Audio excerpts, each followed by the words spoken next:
Ian Dale on LBC. 21 minutes past 9. We're talking about Islamophobia. A group of MPs have issued a report.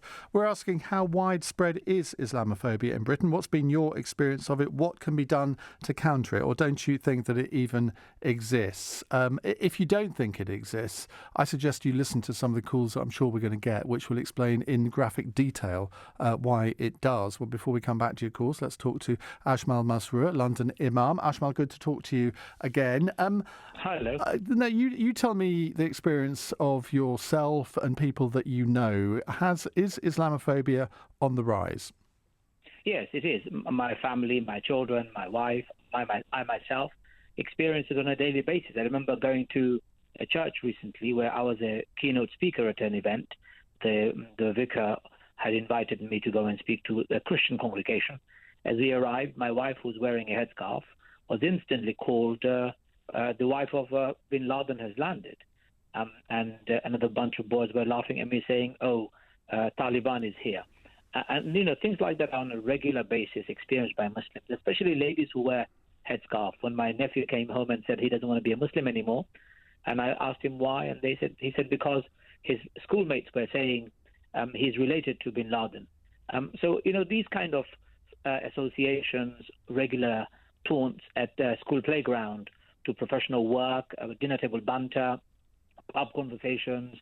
It's become very terrible experience. When I was younger, I was fighting racism, I remember quite vividly. I thought that we had already overcome that 30 years on, but now we're facing a different type of nemesis that's causing a lot of trouble for the Muslim community, and I would say for the overall community as we experience it. What do you say to people who say that Islamophobia doesn't exist, or if it does, the definition of a phobia is an irrational hatred? Why do some people have a so-called irrational hatred of Muslims? Some of the internet trolls and abuse and messages that I receive, they make no sense, Ian. If I was to read some of them to you factually, or even just anecdotally, if people were to do a bit of research, they would find out what they're saying is very nonsensical. So it shows that people are not doing really much research. They're being influenced by propaganda, by somebody said something somewhere, or maybe even a negative report that they may have heard or listened to, but they've misinterpreted it, or they've heard only part of it. So it's irrational in every way possible. If people think Islamophobia doesn't exist, we should ask the few people who have been killed.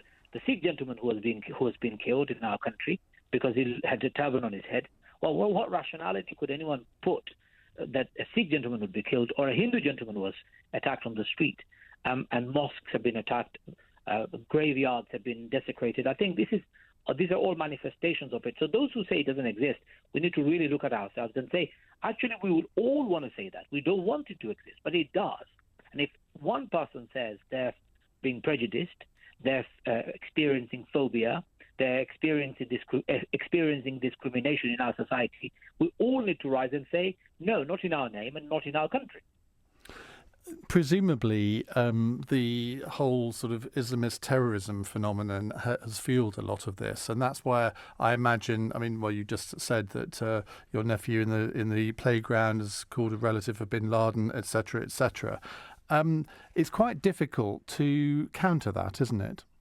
Yes, it is very difficult to counter it, but we all have a responsibility to do it. So, for example, when we say Islamic terrorist, or when we say Muslim terrorist, we don't say that about the IRA, those who blew up our shopping centres in our country. Well, there is a reason for that, because you can't really compare the two, because that was not done in the name. That was not done in the name of religion. Whereas many of the people who carry out these Islamist terror attacks, and I think I can use that phrase, they're doing it, they say, in the name of their God. I understand that, and this is where we have to make that distinction.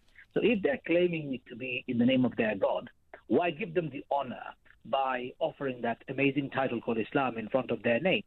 We're actually both doing a disservice to ourselves as well as glorifying the acts of these idiots. I would never call them Islamic terrorists, because Islamic is a glorified name of a person who abides by good Yeah, principles, compassion, that's why I'm always very careful to say Islamist rather than Islamic. I know it sounds as if it's a sort of slightly nuanced difference, but there is a difference, isn't there? Yes, there is a difference, and I just want to make that clear. You are very clever. You're very well-read and articulate man. Not most people are as clever as you are. As soon as they hear the word Islam, whether you call it Islamist, Islamic, or any other name, the word Islam stays in their head. But they don't hear what the should rest. we call them then? Because I think if they do... Well, fine, but if they say that the reason they're doing it is it's in the name of their God, I mean, are we really responsible to ignore that? No, we're not. But what I'm saying is, why do you want to accept their narrative? They're nutters. If they say we're doing it in the name of the Queen, do we say, yes, they have done it in the name of the Queen? No. We don't give the same accolade to EDL or Britain First. We just call them criminals. Call them criminals because that does a great service for all of us. We're united then, and we tell those idiots that you're not getting this name, you're not hijacking Islam. Just like we don't say to EDL that you've hijacked British flag and therefore British flag is yours. We don't say that to them. We just get rid of them. So I'm saying something very simple like you're saying. The wider society, we need to come together really once and for all and say, look, if there is this problem in our community, we need to eradicate it. How do we do it? The first step is to come up with a common definition. And that common definition is where we have to have a stakeholder. Yourselves, the wider media, all communities and sections, faith and no faith should come together. And if the community who are suffering and the receiving end, the Muslim community, says, we like this definition, just like the Jewish community came up with the anti-Semitism definition, we agree with it and we support it, and we then make sure laws there to protect our communities. We don't want to see anyone. You know, I've got 2 kids. I worry every day, Ian, when they walk down the street. Who's going to attack them? Who's going to say what to them? Because they're my kids. Every parent worries the same, and you would do the same. And we don't want parents to have a sleepless night or anyone to worry about prejudice, fear, based on their faith, color, nationality, gender, sex, whatever they are doing. We don't want prejudice in our country. Well, you're absolutely right on that, Ajmal. Thank you very much. That's Ajmal Masroor, London Imam.